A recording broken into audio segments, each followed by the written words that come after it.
नमस्कार दोस्तों, आप सभी का स्वागत है हमारे चैनल पर। और आज मैं आप सभी के लिए लेकर आई हूँ आषाढ़ मास का 16वां अध्याय। आषाढ़ मास का आज लिखूं 16वां अध्याय। श्री हरि की कृपा करे, श्रद्धा प्रेम बढ़ाए। आषाढ़ मास में तब उसको इस प्रकार धर्मपूर्वक राज्य करते हुए देवता दुर्लभ हो गए। उन्होंने देवाधिदेव शंकर का मन में स्मरण कर आरंभ कर दिया तथा भक्तों की कामना पूर्ण करने वाले शंकर ने नारद जी को बुलाकर देव कार्य की इच्छा से उनको वहां भेजा।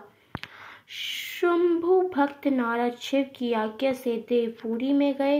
इंद्र आदि सभी देवता व्याकुल हो शीघ्रता से उठ नारद जी को उत्कंठा भरी दृष्टि से देखने लगे। अपने सब दुखों को कहकर उन्होंने नष्ट करने की प्रार्थना। नारद जी ने कहा, मैं सब कुछ जानता हूँ, इसलिए अब मैं दैत्यराज जलंधर के पास जा रहा हूँ।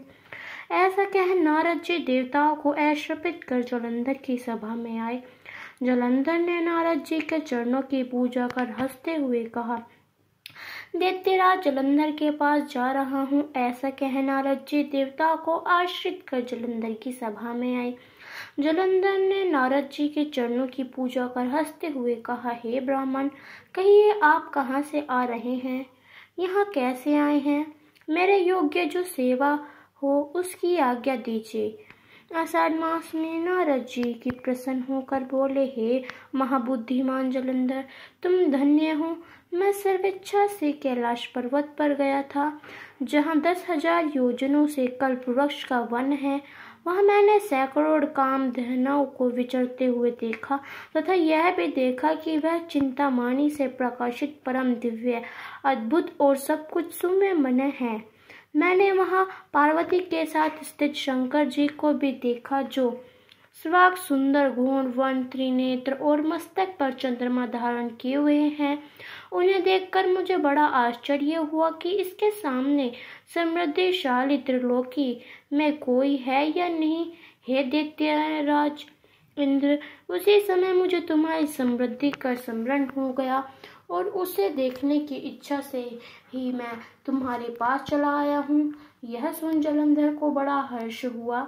उसने नारद जी को अपनी सब समृद्धि दिखला दी। उसने देख नारद जी ने जलंधर की बड़ी प्रशंसा की और कहा कि निश्चय ही तुम त्रिलोक कपित होने के योग्य थे। ब्राह्मण जी का हस्मयुक्त विमान तुम ले आए हो।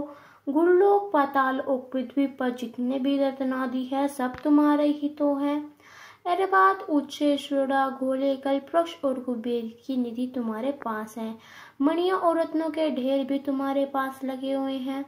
इससे मैं बड़ा प्रसन्न हूँ, परंतु तुम्हारे पास कोई स्त्री रत्न नहीं है। उसके बिना यह फीका है। तुम किस स्त्री रत्न को ग्रहण करो। नारद जी के ऐसे वचन सुनकर दैत्यराज काम से व्याकुल हो गया। उसने नारद जी को प्रणाम कर पूछा कि ऐसी स्त्री कहाँ मिलेगी जो सब रत्नों में श्रेष्ठ हो। नारद जी ने कहा, ऐसा रत्न तो कैलाश पर्वत पर योगी शंकर के ही पास है। उनकी स्वर्ग सुंदर पत्नी देवी पार्वती बहुत ही मनोहर है। उनके समान सुंदरी मैं किसी को नहीं देखता। उनके उस रत्न की उपमा तीनों लोकों में कहीं नहीं है। देवऋषि उस दैत्य से ऐसा कहकर देव कार्य करने की इच्छा से आकाश मार्ग में चले गए। तो ये था हमारा आषाढ़ मास का 16वां अध्याय। आपको कैसा लगा हमें कमेंट कर जरूर बताएं और अंत तक हमारे साथ बने रहने के लिए आप सभी का बहुत बहुत धन्यवाद।